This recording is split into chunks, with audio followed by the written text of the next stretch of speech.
जय होस्। 16औं शताब्दीतिरको कुरा।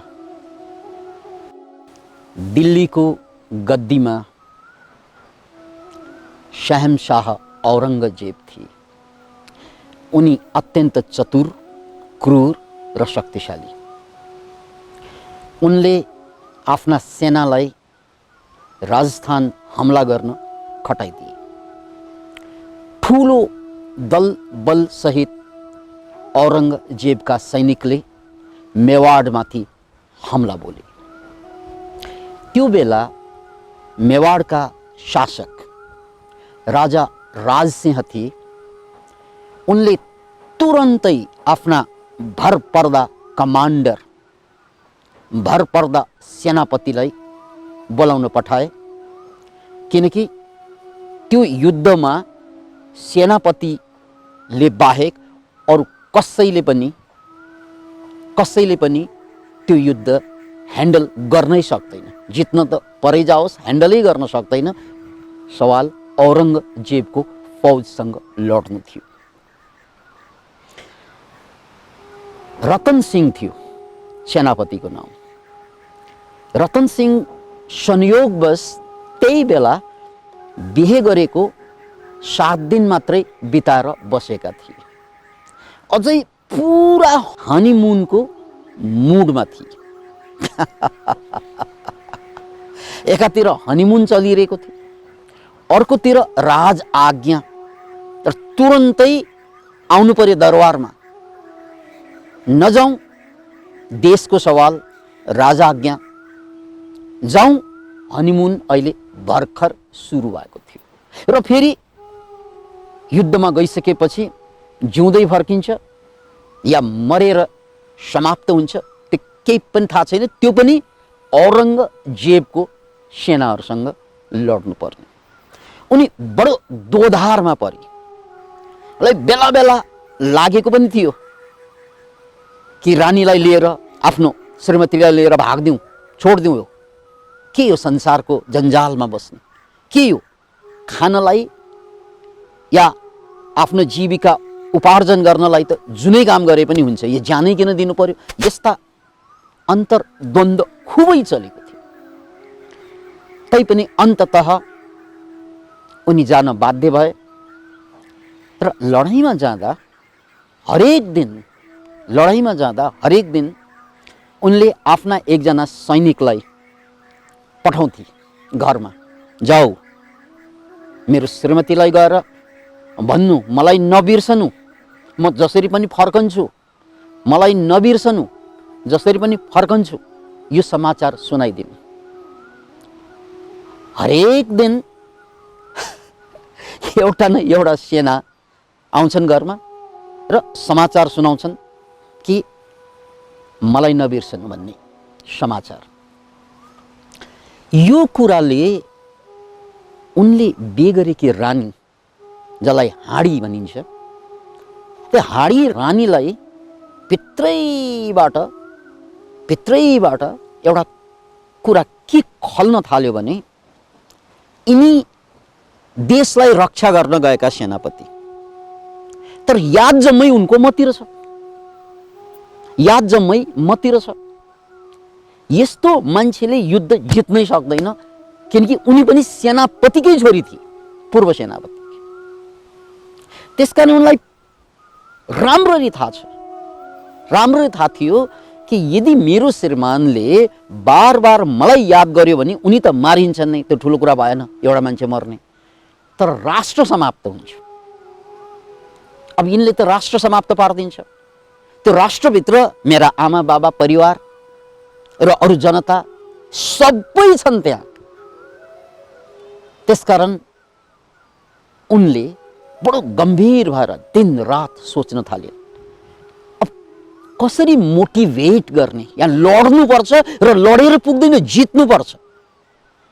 त्यो पनि औरंगजेबको सेना, त्यो विशाल सेना, पुरा भारतमा एक छत्र राज गरिसकेको सेनासँग लड्नु थियो। त्यसकारण त्यहाँ मेरो याद उनले गरिरह्यो भने सबै कुरा सकिन्छ। 7औं दिनमा सेना आए। सधैँ चाहिँ मलाई नबिर्सनु प्रिय भन्ने नै सन्देश लिएर आए। मलाई नबिर्सनु भन्ने सन्देश उनले धेरैपल्ट सुनिसकेको र अहिले पनि त्यही सन्देश हो। अनि यो कुरा सुन्नासाथ रानीले त्यो सैनिकलाई पक्नु, मेरो श्रीमानलाई म एउटा युद्ध जित्ने विधि र त्यसको लागि एउटा चिनो दिएर पठाउँछु, त्यो सिधै गएर मेरो श्रीमानलाई दिनु र यो चिनो पाएपछि उनी हार्ने छैनन् र उनी नहार्नु भनेको देश नहार्नु हो, देश जोगिनु हो।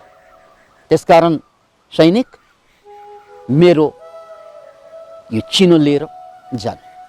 हवस् भनेर सैनिक कुरेर बसे। अनि त्यत्तिकैमा रानीले अर्का आफ्ना नोकरहरूलाई अराए कि म आफ्नो टाउको काट्दैछु। हेर्नुहोस् है, क्यान इमेजिन इट, म आफ्नो टाउको काट्दैछु, यो टाउको त्यो सेनालाई दिएर मेरो श्रीमान समक्ष पुर्याइदिनु। सबै हक्क न बक्क भए, तर यो त सेनापतिको श्रीमती हो, वीराङ्गना, राजस्थानकी वीराङ्गना, साँच्चै टाउको काट्यो, थालीमा राखी छोपेर लगे अनि सेनापतिलाई चढाइए। सेनापतिज्यू, हजुरको श्रीमतीको तर्फबाट हजुर पराजय नहुने यसमा शक्ति छ, यसमा प्रेरणा छ, हजुरले हेरिबक्स्योस्। यसरी कपडा हटाएर हेर्दा उनी छाँगोबाट खसे जस्तो भयो। साह्रै डिप्रेसनको मुडमा गयो एकछिन। हेर्नुहोस् है, एकछिन साह्रै साह्रै साह्रै साह्रै डिप्रेसनको मुडमा उनले आफूलाई सम्हाल्न सकेन। त्यसपछि मुड चेन्ज गरे। उनले के गरे, त्यो टाउकोलाई आफ्नो कपालमा बाँधे, त्यही टाउकोलाई। अनि त्यो कपालमा बाँधेर युद्ध मैदानमा गयो, किनकि त्यो प्रेरणा हो नि उनको। अब मैले बाँच्नु आवश्यकता छैन, सक्यो कुरा। अब मैले बाँच्नु आवश्यकता छैन, नत्र भने यिनको लागि बाँच्नु थियो मलाई, यिनको लागि मलाई बाँच्नु थियो। अब मलाई बाँच्नु कसको लागि छैन। त्यसकारण त्यो सिम्बल, त्यो प्रतीक बोकेर गए। अनि त्यो युद्ध औरङ्गजेबको त्यो घनघोर सेना उनले यस्तो बहादुरीताका साथ लडे कि राजस्थानको इतिहासमा एउटा अमर गाथाको रूपमा रहन गयो, किनकि औरङ्गजेबका सैनिकलाई पराजित गर्यो। Can you imagine it? एकछिन, यो कथाको चुरो अझै बाँकी छ। त्यसपछि मैले भर्खरै विकिपेडियामा सर्च गर्दा त्यस सेनापतिले युद्ध जिते र त्यसपछि तलवारले आफैले पनि गर्दन काटेर मरिदिए, किनकि अब उसलाई बाँच्नु छँदै थिएन। उनी राष्ट्रलाई जोगाउनलाई लडे, जिते पनि, र रानीको यादमा आफ्नो पनि टाउको काटिदिए। Can you imagine it? कथा सुन्नुभयो,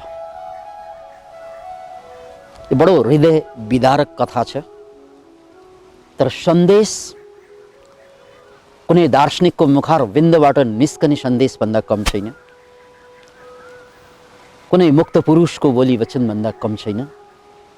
किनकि मुक्त पुरुषहरूले, ज्ञानी पुरुषहरूले जुन शब्दले सम्झाउन खोज्ने कुरा बहादुरहरूले बाँचेर देखाइदिन्छ। अब सुन्नु सन्देश, जीवनमा असम्भव केही पनि हुँदैन, किनकि त्यहाँ औरङ्गजेबलाई जित्नु असम्भव थियो। जीवनमा असम्भव केही पनि छैन। मात्र मलाई जे कुरा सबभन्दा बढी मन परेको हुन्छ,